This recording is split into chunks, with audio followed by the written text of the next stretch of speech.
name is Nathalie Lawhead, and I go by Alien Melon online. I'm 36, and I make experimental alt games, art games, or art house games, I guess now is a newer term.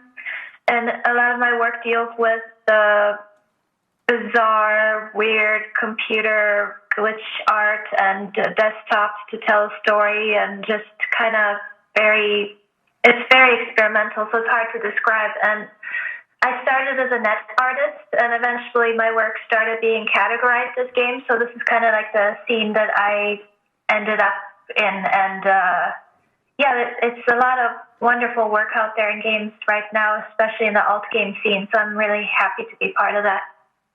Gotcha. Cool. Thanks for saying that for definitely the first time today to me. We definitely did not just have technical issues. So you just, even in saying that, I mean, you brought up a couple of the things I was hoping to start up with, which was, when we were emailing about talking, we were talking about kind of bubbles that exist. And so I know that there's like a number of bubbles that exist just in game circles, and there's a number of bubbles that exist just in artist circles. So, I mean, the fact that you called yourself a net artist, or maybe that was a label others applied to you, I mean, is that, like, what was the distinction you think was being made in your mind that you were an artist rather than a game developer? Like what does one suggest to you that you thought the other didn't? You kind of cut out, but can you still hear me? Yeah, can you hear me? Okay, yeah. So in terms of label, it's kind of at the very beginning I was doing online interactive art where it was like animated poetry in this really dark, bizarre, very animated world, and kind of stuff in line with that. It didn't have a purpose other than to read, so there was no like clear, concrete goal and gameplay mechanic and all that, but I guess it was complex and evocative enough that gamers or players or like the certain circles on the web picked it up and started talking about it as a game. And that was it's kind of like a key experience for me, and seeing how your work, when it doesn't have a certain label applied to it, it can be amazing and people will love it and will really get it. As soon as a label gets applied to it, it starts causing misunderstanding. So like they started calling it a game, so it gets players and people are looking for a goal, agenda, a monster to kill, like some kind of win state where the point was poetry, and they just could not understand that the point was to read, and I made this to read. And then, so it created an avalanche of kind of anger towards this work because it's not a game, but also it was just really fascinating. So I kind of fought the label for a really long time and was very angry that anyone would accuse my work of being a game because it's art, it's not a game, And then, I don't know, eventually it kind of warmed up to the idea of games and started exploring that. But like it's kind of a interesting kind of development too, because games changed a lot in what we're willing to accept or enjoy and be more open-minded about. I mean, even it's like the last few years where I started being more part of the indie scene. Like I would show Tetrageddon at one of the indie exchanges a long time ago, and I would still get, what the hell is this? Why is this here? And then everything is going to be okay was more recently at an indie exchange, and people really liked it. Like the same type of person that would look at me sideways, like, why is this here? Really got into it. So it's kind of like, I don't know, there's this change that took place where people are willing to try weird shit and acknowledge that it's a game. Well, what do you think changed? I mean, was it just more people outside of the bubble you came from, like, being more familiar as time went on, regardless of whether you put more stuff out or not? Or was there some sort of... Because, I mean, obviously there was another change, too, where you said that you kind of stopped bristling at that label. So, like, what sort of is the timeline you're talking about here? And was there... I mean, it's always hard to trace it back. Like, do you think there was a specific moment? But was there a kind of trend or a kind of upswell where you kind of realized like there was a change in the way you were perceived and also in the way you were willing to be perceived? I think it's a really good question. Like, I think there was a definite change in the way viewers treat this stuff. Like, around 2012, I would say things started to get a little bit more open-minded, and I think a lot of that can be credited to game critics and kind of like those sites that cover art games in a more respectful way and talk about their value. And then also I think player culture changed a lot to becoming more, I don't know, jaded with how games are. This constant repetitive loop of a certain game always gets released or in whatever reboots, and like it's always kind of the same thing. So it never really changes. But the changes we see come from like the underground scene where people are pushing what narrative means or what a mechanic means, or do we even need mechanic? You know, can it just be about clicking? So I feel like gamers themselves are starting to, in a really weird way, which is hard for me to say, but they're maturing, And I mean, I feel like that's a big thing for me to say because I got attacked so much by gamers, but it's really interesting to see how the certain attacks I'm getting are less and less frequent. Like the discourse is definitely changing. So, I mean, it's that encouraging stuff to see. I think it's just really wonderful because it gives a home to this stuff and access to it. Mm-hmm. Well, so, I mean, this is kind of a cheesy, dumb question, but, like, are there things you wish you knew then when you were starting to kind of cross over? Just in terms of, like, I guess it's not, like, a huge change, because I guess part of it's just, like, a label. But, I mean, I guess there's kind of two things in there. Like, I would be interested to kind of hear more about what sort of changed in your mind and how that telegraphed to attitudes. But also, like, at the same time, like, so I'm interested in hearing about that journey, if you will, but I'm also interested to hear in the rear view, like stuff today in 2020, did you wish you knew when you were starting to kind of cross over into games? Whether it would have helped you sidestep attacks or not, I think those are kind of impossible in this space. So that's kind of two questions in one. Yeah, I feel like things I wish I knew would be like, I had a period I guess it's been well covered now on game sites, where I worked for a couple companies and it ended up being super abusive. But my eagerness to, quote unquote, break into games made me stick around and push through some really abusive situations. I mean, I feel like everyone in games kind of has a similar horror story of working at a big company and being taken advantage of massively. But like my old idea of that I have to go through this in order to break into games, it ended up being completely useless because I ended up being fired and disgraced out of two ARGs, which I was basically responsible for.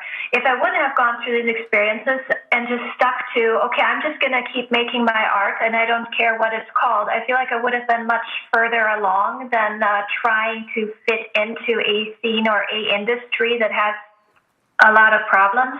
Yeah.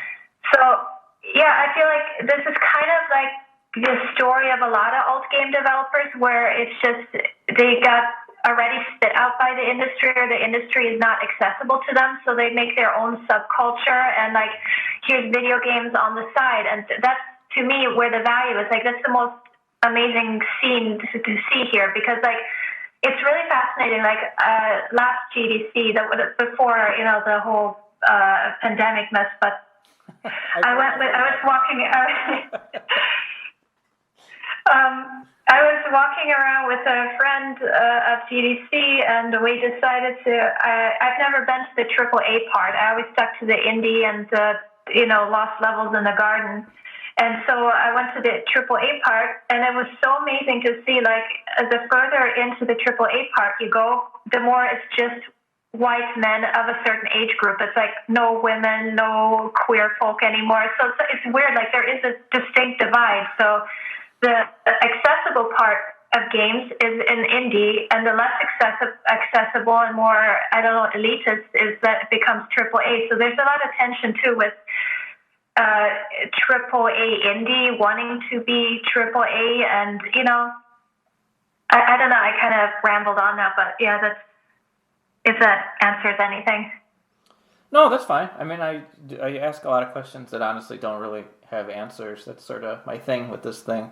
So it's helpful to hear kind of what your experience has been with and through this stuff. I think the other question that I had in there, it's hard to talk about as a process of how you kind of organically went from kind of identifying as a net artist, as a hyphenated net artist, to an alt games developer.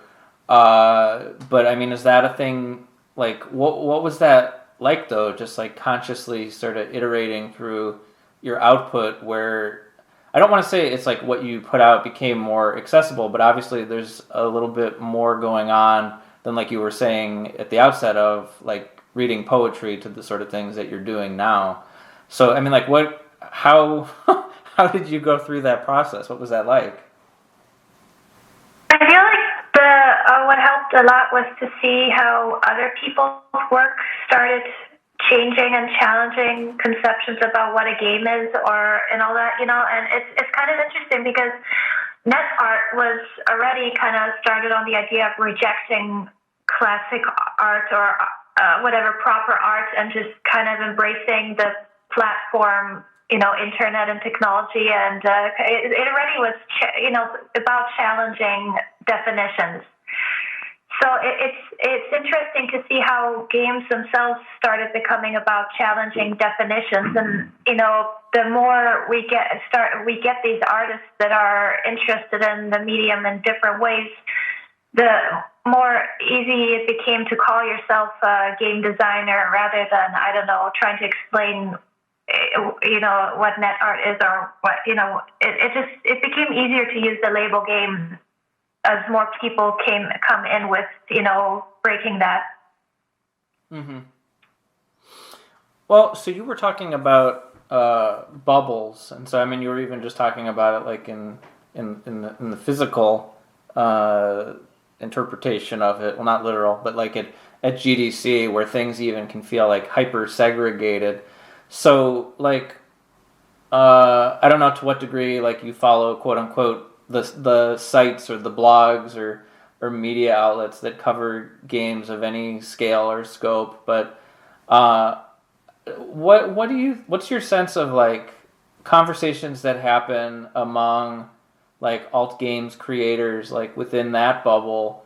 Like, what are things you think that like outside of that bubble, like people have no idea or aren't aware that these are important things that people in those circles think about, care about, maybe even on a daily basis?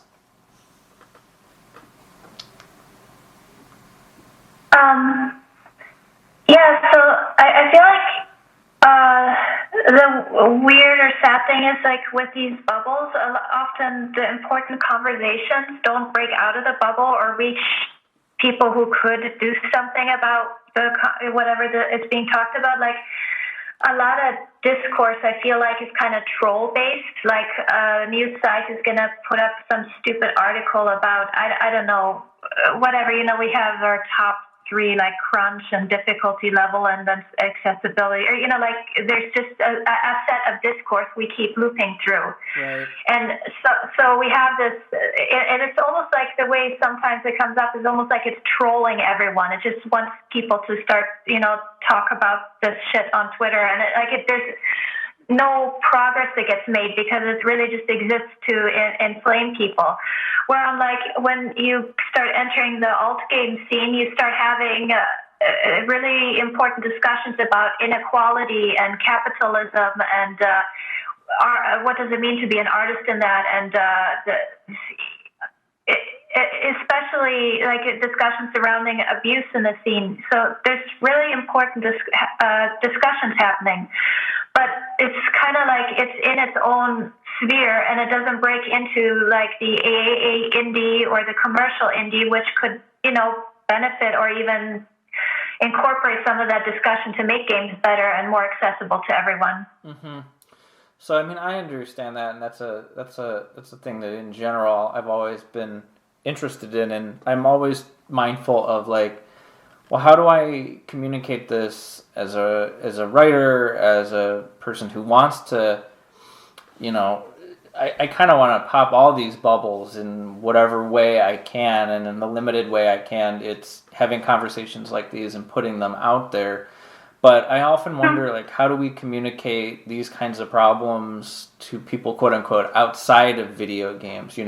So for example, I'm not asking you to do my homework for me, and this is kind of thing I'm not really sure if it's even doable, because I think stories about games can almost be like a nesting doll of nicheness to them. But like to an outside observer who doesn't really follow video games and maybe just thinks all video games are the same thing and what are these distinctions we're talking about, like, it would seem like, oh, well, a lot of this conversation just happens on Twitter, so like why aren't these outlets or whoever, like, why aren't these people in positions of power aware, or why don't they do something about it? So you talk about like these important conversations kind of stay in these bubbles.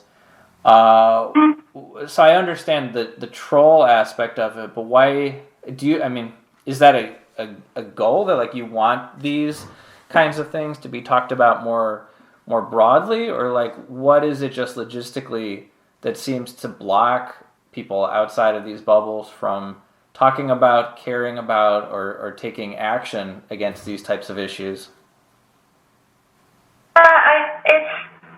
It's a very complex space to navigate, I feel like, because a lot of this, for me, from my own perception and experience, it kind of boils down to abuse and abuse of power. Yeah. So you have these sincerely important things being talked about, like people coming forward about their Me Too experiences, and that could and should turn into a discussion about how power is abused, and it's kind of upsetting to me when I see places like, I don't know, my last big run-in drama was with Kotaku, and with the way they treated my story and stories of other women that came forward with their experiences, and it kind of just bubbled away into, I don't know, just completely invalidating and not doing justice to our story or even telling the truth. So when you have a platform like that, you have an obligation to the community and to the people to tell the truth and to see it through. Because I see it working for, like, with the outrage around what GameStop employees were supposed to do, during the pandemic. But it caused GameStop to, do something about that. Where if you would actually care about similar issues from marginalized people, issues that are really bad and that are hurting people to a point of, losing their life, it could create change, but it doesn't, because I feel like a lot of the people that hold these platforms are abusers themselves. And it kind of, you hear stuff about them too. So, I mean, it's whisper network, so it's he said, she said stuff. But, like, you get a strong impression that things aren't being done about the important things because there's just too much investment into being abusive. And the people that could do something about it don't care because they're kind of that way too. So I don't know, it's just a sad thing about any kind of systemic issue is that the change can't happen in the mainstream, but if it did happen in the mainstream, it would be the most powerful, so. Yeah. I don't know, it's very complicated. I mean, that already feels so long ago, because we've had a lot of really horrible things happen between now and then. But my memory of these things and sort of the way they've been handled in the past by those types of outlets is, I don't know. I mean, I know a couple people at a couple of those places, and I don't really want to get into naming specific writers or anything like that, but my sense is, like, there's almost like a weird territoriality of a writer wants to be the quote-unquote first one to sort of, like, try to crack this problem wide open or to try to cause trouble in a good way, to the degree where there's like bickering or infighting, or even writers like actively blocking others from quote unquote, covering their story. I remember that being a particular thing with what happened at Riot. And so I don't know. I mean, sometimes it's like, well, that just sounds really juvenile, and like these kind of outlets are not really equipped for locking horns with those kinds of things. And then you kind of look around, and it's like, well, who is it in media whose job it is to do that? Because I think externally, people outside of games think like, enthusiast sites and stuff, quote unquote, have it handled. Yeah. But there was another thought I wanted to mention, which was just that. I think the ongoing thing that I feel or sense is that there's very little interest in accountability. Like there will be these kinds of flare-ups, and then it's just sort of going back to, writing strategy guides or writing previews or touting the new review. I don't know. It feels very hard to understand the true nature of these kind of outlets is the way that I feel. But I'm not a developer, so I'm sure I have a skewed sense I'm sure you have more insight into the ways that those places are confusing too. Not just specific to these kinds of things. Yeah, the point you mentioned about it never really boiling down to accountability, I feel like that's a really big issue that that's one big thing that needs to happen. What is accountability? What does it look like, especially in a game scene or a game industry? And how can that even be achieved? And I feel like a big step to accountability is good journalism, which from, unfortunately, now my experience, I see that we really do not have that very well, Yeah. So, it's kind of like a loop that we're all stuck in, where one thing leads to the other, leads to the other, leads to the other. So, like, when is it going to break? What does it take to break out of that loop and just start doing the right thing or creating positive change, like that makes something safe for everyone? So, yeah, I mean, accountability is like one of the things that, again, I see discussed in the alt game scene, but to some extent, but not really in the mainstream. Well, I think my sense too is I feel like if you are to point these things out to people there in those types of places, they have a very natural human reaction of not wanting to feel complicit in these things. So they'll do one of a couple of things. They'll point to, what about this other much worse problem that person in my or your position isn't pointing to in this moment? Like, isn't that important as well? These are all just like ways to kind of change the topic. So like, kind of like whataboutism, or just a general attitude of like, look, this feeling that like, oh, we've already been doing the work and it's so hard work and we've done it and we've accomplished it and look at all these great successes. I don't know if it's like a thing specific to games, but it's definitely very endemic to games, which is just very, very feels like a lack of interest in introspection, or kind of looking at I would put it in another way, which is, look at the good that you could do. But I don't know, I'm feeling kind of soapboxy now, so now I feel like I should be quiet. Yeah, I don't know. I think about it a lot because I guess it's kind of an area that I've unfortunately ended up in, is the discussing accountability and having to hear all the horrible things that happen and no one doing anything about it. And it gets to feeling very frustrating and kind of claustrophobic, because you think like if people would just care, it could just create so much more of a positive, healthier environment, sad too, because there's such a push for diversity and marginalized voices, but then in the end, do we really know what that means if we're not willing to protect that diversity? Because these are people that are going to be the most vulnerable to abuse and predatory behavior. But if we can't address that, then we're just making cannon fodder at the end of the day out of marginalized people that we're trying to pull into the game industry. And it's complicated, because I feel like that also affects quality of games, or what games are perceived as in the mainstream. If we can't have a lot of different voices and a lot of different points of views and opinions, then games as an art form aren't going to be better. They're going to be about that one point of view from, basically successful white men telling their stories, and it's going to constantly just attract one type of audience then. So, I feel like it's kind of one thing leads into the other with a lot of this stuff. Mm-hmm. I mean, in our emails, I think you raised the question or the thought. I mean, you said that you think video games influence video game culture, which is good, because that's a phrase I've always sort of puzzled over, and it's like, well, what is it? Even the word video games, I think, can be confusing, because we use it interchangeably to refer to people, technology, hardware.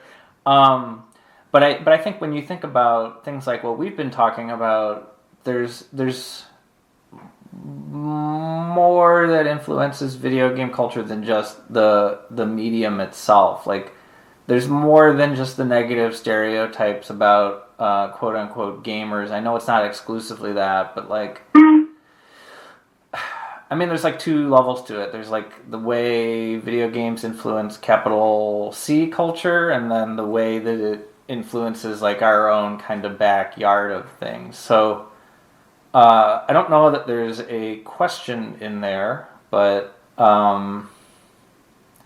I do know that like when you were talking about like when you run across quote unquote normal people and they find out what you do, that they have a variety of reactions to you, and it sounds like the sorts of things that they associate with video games are not necessarily the sorts of things we associate with video games. So what's sort of the difference, and what are their kind of assumptions when they find out you're quote unquote a video game person? I find it hilarious. It's a really funny conversation to have for me, because I like helping out at this gem fair, or I used to in Costa Mesa, which is like, and that's a super mainstream, all-American environment with just completely ordinary people and families being there. So it's like as far away from computers as I can possibly get. And they'll ask what I do, and I go, I don't even answer. My friend goes, she who doesn't know anything about games either. So, she's a gamer. She makes video games, and I'm like a gamer. Oh my God. And then so it's like a wide array of people. So some people will look at me sideways like, a gamer? Ew. Like, you make counters. I'm responsible for shooting things in a virtual world or whatever. Other people will have no idea what video game design even is. You're like, what is that? Okay, whatever. So it's really funny, and it's even funnier to me that it's easier for me to say I'm a net artist, and they'll understand that, but not game design. So it's funny, the stereotype of game design for pretty much everyone seems to be Counter-Strike, So, and then you get a little closer to games, and it starts to be AAA or indie, and then you get even closer to indie, then you start having the stuff that, like where I would be associated with. So it's really funny to try breaking out of games and just getting your game in front of normal people, mm-hmm. how they'll react to that type of game. Like, oh my God, I had no idea games can be this. This is a game? Wow, this is like, during the Playdate pop-up at the Zine Fest, which is like me and a bunch of friends just take these games and put them in front of normal people that have no idea what, they're not invested in games. It's really interesting to see how into it people get. Like, they really like it. So people that you think would normally not play games suddenly have an interest for games. So, yeah, that was very long and rambly, but it's kind of really fun to always see how expectation versus reality is with that.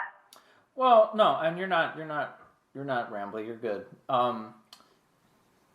It's the thing I scratch my head about with a lot, and I think that when we're talking is an interesting time, because I feel like I know a lot of critics who kind of are bemoaning like, oh, well, this is gonna kill off whatever remained of budgets in places, and there go the last few opportunities to write kind of thinky things about video games, to write thoughtful criticism and cultural criticism about games. And yet at the same time, I feel like others are like, oh, well, so many people are going to be stuck indoors, and so many people are going to be thinking about video games that haven't thought about them in a long time, or maybe ever before. Do you have a particular way that you're thinking, like, I'm not asking you to look into your crystal ball, but do you have a particular way you think, like, how this weird time we're all going through now, like, do you have a sense of, like, how that may already be kind of shifting attitudes or curiosities towards games, or do you think people are much more focused on, like, needing to find toilet paper and just hoping to not have to go to the hospital? I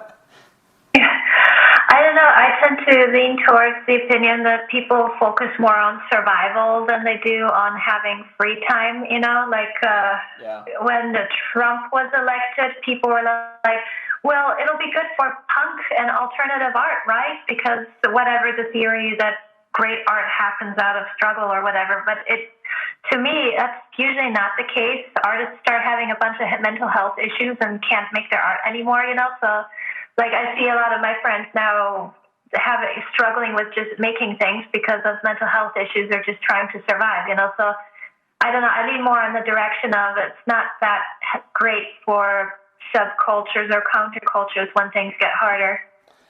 Yeah, I mean, I say that, and I remember an author colleague of mine made this bizarre comment I still puzzle over, based out of New York. He said that, oh, well, the good thing about 9/11 is that it prevented us from experiencing a lot of really bad art. And I'm like, that's an interesting way to think about it, but a lot of people died. Isn't that a bad thing?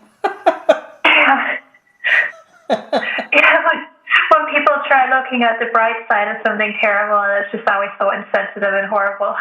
Yeah, I mean, it's hard because I think that there can tend to be a myopia in and around games. I mean, that's the thing I would be interested to hear you talk about too, in kind of crossing over is, do you feel like have video games kind of gotten less myopic, or is it just in alt games where you feel like maybe there's a degree less of myopia, or?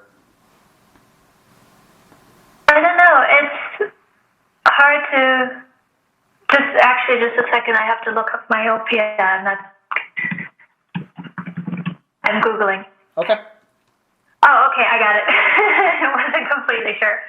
I feel like because tools are more accessible, there's an aspect of video games that's never really going to get old or boring. But because of our history or inability to really remember things, we're going to be constantly stuck in a constant loop of repeating the same things and thinking they're new. So, like, you know, especially from a very indie level, you have games come out like What Happened to Jazz Punk? It was so big. Why am I not hearing about it anymore? Or like so many other titles, right? You hear constantly about it, and then it fizzles out, and something new comes up that's similar to that game, but people are talking about it like it's groundbreaking, genre-defying new, but it's kind of not. So we don't have an ability to remember history or really hold on to a history like art does. Like art has this long art history of one thing that leads to another, and video games don't necessarily have that because we come from this very consumer background. So, and even the nature of tech is that in 5 years, your game isn't going to be playable anymore. There's that risk. So we have that repetitive echo chamber. I feel like there is one because of these issues of not really being able to have a history. So I feel like that's been a major theme for me with these interviews is kind of, I don't know if damage is too strong of a word, but it definitely has an impact. But I feel like as time goes on, there's both a broader amount of people who are aware of this, but also more people in general who are able to articulate this. So, like, what just structurally seems to be missing in capital V video games, where we just don't hold on to our memory?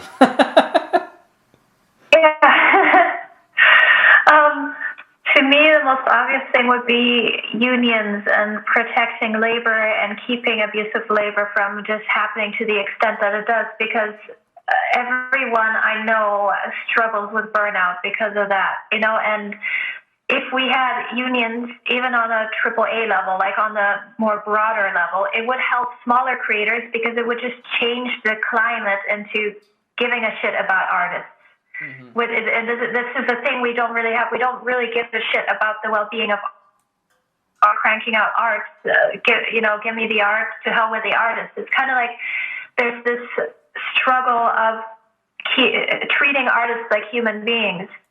So if we just had that on a more universal level, just unions, just some very basic changes, it would, I feel like, make it easier and better for everyone just to hold in there and do what they do to make it, the medium better and all more artistically relevant.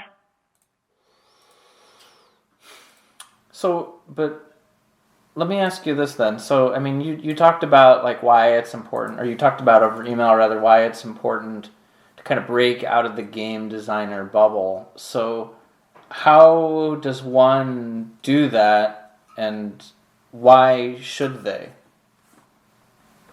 Like, it's interesting when I see work from newer people coming in and they make their game. It's like you'll have coming in someone with a music background, and they'll make a game based around music, and they don't really know that much about mechanics or about the game design language. They make this just really cool, very experimental, very new game based on their strengths, and it's kind of like their own language starts forming. So, but the more these newer people get into games, then the more they lose their defined language, and it becomes like you have to worry about mechanics and magic circles and all this established stuff. So and then the stuff we start critically acclaiming, like what Baba Is You and all that. It's amazing and great, but also it appeals to a type of person in games. Like it's very much a game for gamers or game designers, where you look at like normal people again, and they don't get it. Like, what is this? Why is this important? Like, so if we had a broader sense of who's important here and recognizing work that might not even appeal to us, that appeals to other people too, like just expanding the scope of what is even relevant here. I feel like it would be more, I don't know, I'm kind of losing my train of thought, but if that makes a little bit of sense. Mm-hmm.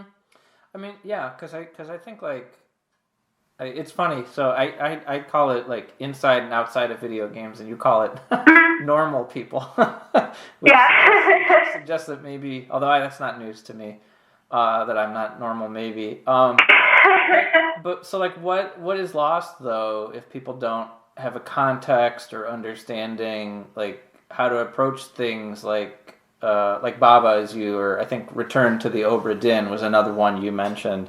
Because I mean, these are sort of lauded things, but they couldn't possibly be more niche or less of a household name. So they're almost like like I think people have this attitude towards many video games that just in general they're kind of disposable, and it does sort of feed into this loss of memory. But these things almost have no half-life at all, where they're forgotten like 2 weeks later. I don't know. It's really interesting when you try to sit down someone with no knowledge of game discourse or games really, and explain to them how to play Baba Is You. Like it's just different people, but it's really hard to explain why this is valuable. Like it's like I don't know. I feel like it goes to the video game bubble. It really is a bubble, And then when I see like on Twitter or people discussing how it's important to have hobbies outside of video games, like yeah, no duh. But also it's weird how much this has to be discussed, that it's important to exist outside of video games,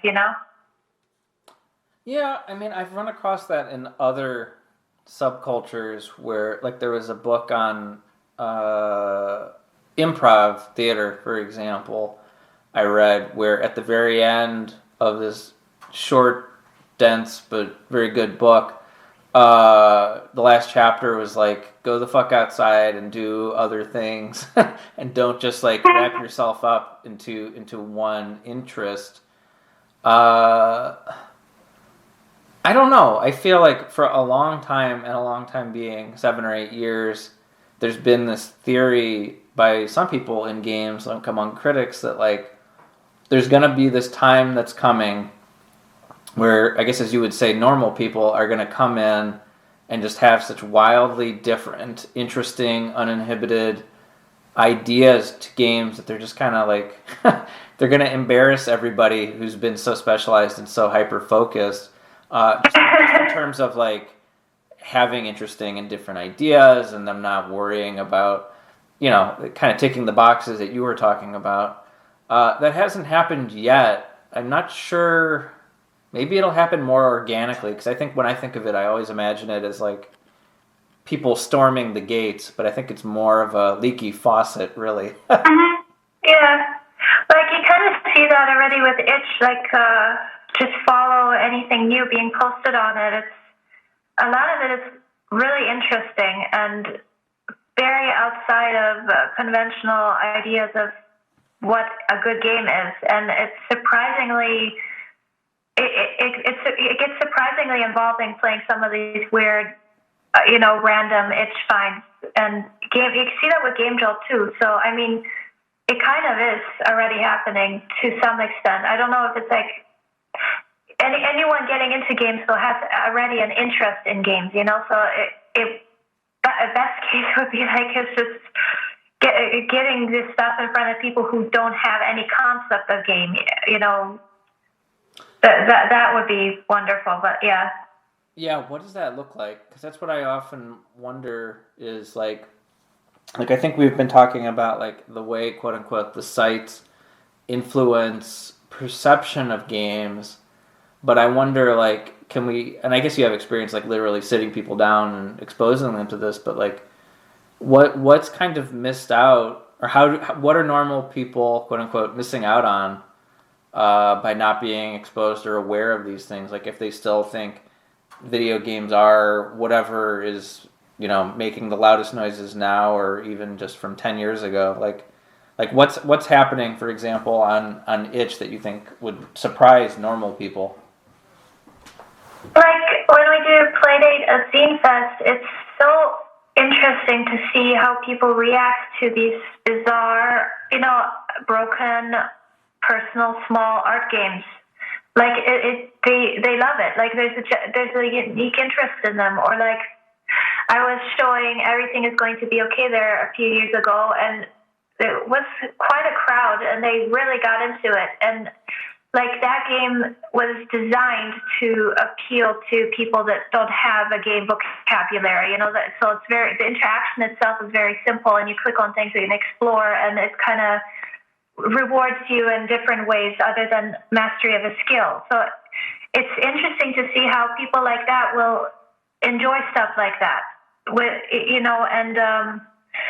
it's really an accessibility issue, I feel like, because people don't even know that Itch exists and that they can just go there and download a thing. And how do you download a thing? And the whole gaming culture, the infrastructure is kind of built around giving access to a certain type of person. Like a gamer, you get Steam, you download a client, you download your games through that.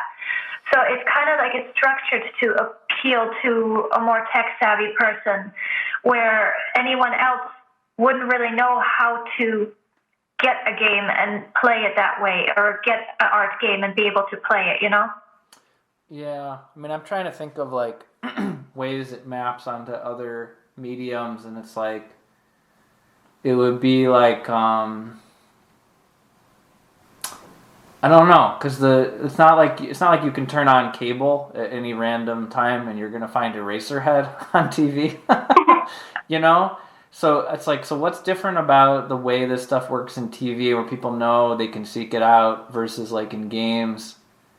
I think it would be kind of surprising for people to realize that, like, oh, there's people doing all sorts of interesting and expressive and thoughtful and for lack of a better term, like deep things with games. Like I'm not sure where normal people are supposed to go to find it. Like I've interviewed people who are like, oh, we'll just send them my way, and it's like, yeah, well, that's not really like a mass solution. And also I'm not going to talk to every person there is. I don't know, when it comes to movies, we do have more of an understanding of what a movie is, why a movie is valuable, and if you want alternative indie movies, where to go and find them. You even know indie movies exist. Like, cinema is more established in the discourse. Game discourse, especially the art game discourse, it's really new, like, just in terms of history. So, I don't know, like, just trying to convince anyone else of a value of an alternative game. Like, why is this important to me? Why would I even play this? I don't even play games. Why would games matter to anybody? Right. It's very humbling, because you see everyone is kind of like, I don't know, huge and untouchable, and it has this subculture of serious celebrities. Outside of games, no one gives a shit, Right. Well, I think there's also some confusion too around. I don't know. I mean, I did want to ask about like some of the discussions and things that you're kind of like tired of at this point, but I do think that like, like the whole like our games art thing. I'm curious to just ask one or two things about that, but I know that there's also some confusion, or just around the word indie, because in film often that can mean like, oh, this is a deeply personal, this is one person's story that they're telling in a very personal way. Whereas often in games, I think that word sometimes is applied to things that are just sort of recreating things that are done with a bigger budget at another scale. So there's also, I mean, I don't know. I mean, so it's almost like there's a not in a hierarchy way, but it's split in a different way to get to the sort of things that we're talking about. But we're talking about these bubbles and these kinds of circular discussions. Our game's art is already kind of a canard that people are well aware of, but I mean, are there others that you find that you're kind of rolling your eyes at, that people are, I mean, I understand that like everyone's journey is different and they're coming to things maybe for the first time and they're learning for the first time, and yeah, we should try to be patient to try to sort of walk them through maybe why we're past certain things, but are there others going on right now that you're just like, you have no patience for? I think this would be a big one, because there's so much about that discussion that's just gatekeepery, me saying why indie apocalypse is old, like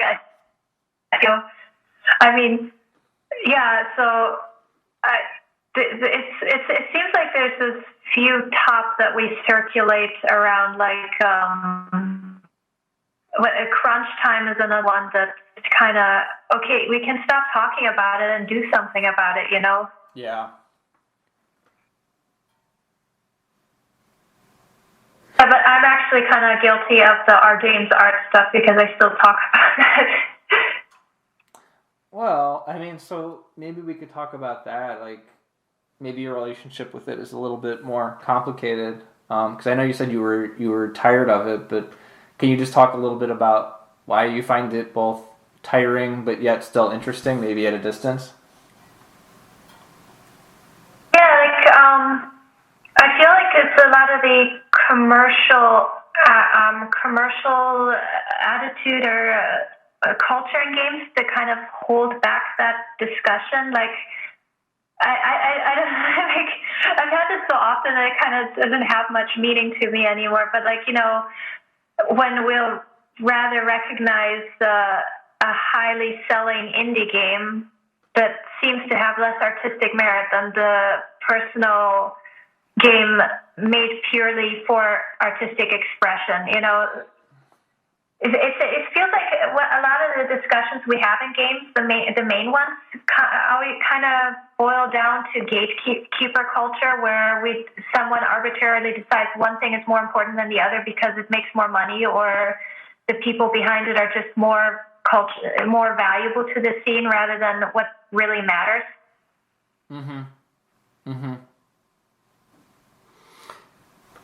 Well, so let me ask you this. I mean, because I think it's kind of easy to, dig into all these obstacles and problems with games. And I think, like, Mm-hmm. I've been thinking just even for myself, and I think it's worth asking others, like, okay, so why are games worth, still paying attention to? I mean, we're aware of many of these things that are kind of quote unquote holding games back, and it's hard to explain to people not impacted by them what they even are. Uh, Maybe you've talked about it before, but like, what is it about the communities or the culture or the output or the process? Like what keeps you sticking around in light of all that? I feel like at the end of the day, if you don't give up, positive change does happen and things have to get better.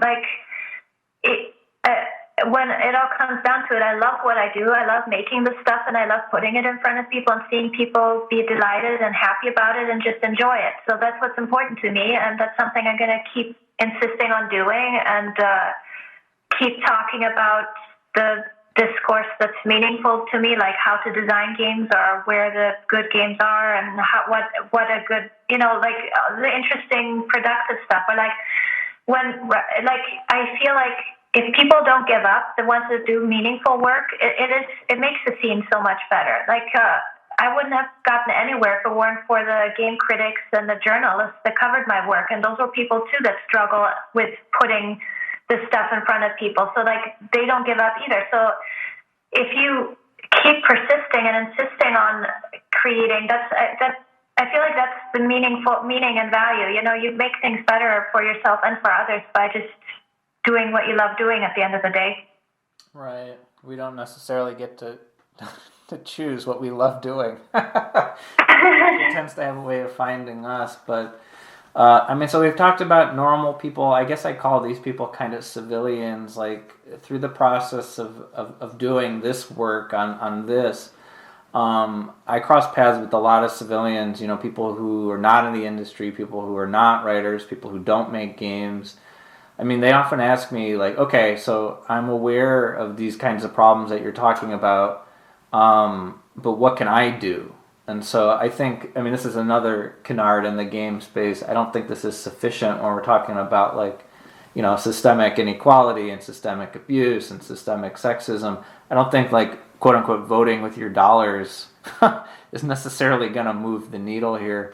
Do you think there's a thing that just the average normal person can do to help move the needle? I feel like a lot of focus gets put on who not to support and what not to do, but like to move the needle, just support work from marginalized people or women or people that stand for something. Just give them the attention rather than the stuff that is harmful. Because like the alt scene there's so much beautiful stuff here that's so deserving of attention. When we talk about stuff we don't like, it kind of distracts from the amazing stuff that is happening. When you say who not to support, I mean, do you talk about, like, I guess you could be referring to a number of things. Are you referring to critics who love writing bad reviews, or what are you talking about? Rather than getting sucked up into some kind of toxic article from Kotaku again, what about the people who have covered positive ground? Why not platform them and give them put them on full volume? Because it's easy to get stuck in the arguing of what to ignore, but people often don't say then, yes, but also pay attention to this. This is the good stuff happening here. We should be platforming this and putting the spotlight on that. Yeah. Does that make sense? No, it definitely does. I think it's a lot of it, well, whatever. We don't need to. That would be a whole other hour in and of itself, that sort of thing. And I don't want to keep you indefinitely. I think I have just one more question for you. Although, was there something you wanted to bring up that? Because I know we jumped around a lot. No, I can't think of anything right now. Okay, well, so I'll make it count. Here's the last one and a big one. What have video games accomplished? That's a big one. Yeah. Um, I feel like they kind of humanized machines, computers, into being more than just computers. Like without video games, computers would really just be about productivity and output. But because we have games, our virtual space kind of has art in it, if that makes sense. I mean, you can say, I say games as an umbrella term that involves like net art and interactive art or a lot of other things, but it's one of the places where a lot of the amazing, beautiful expression is happening on computers. So I feel like they make computers better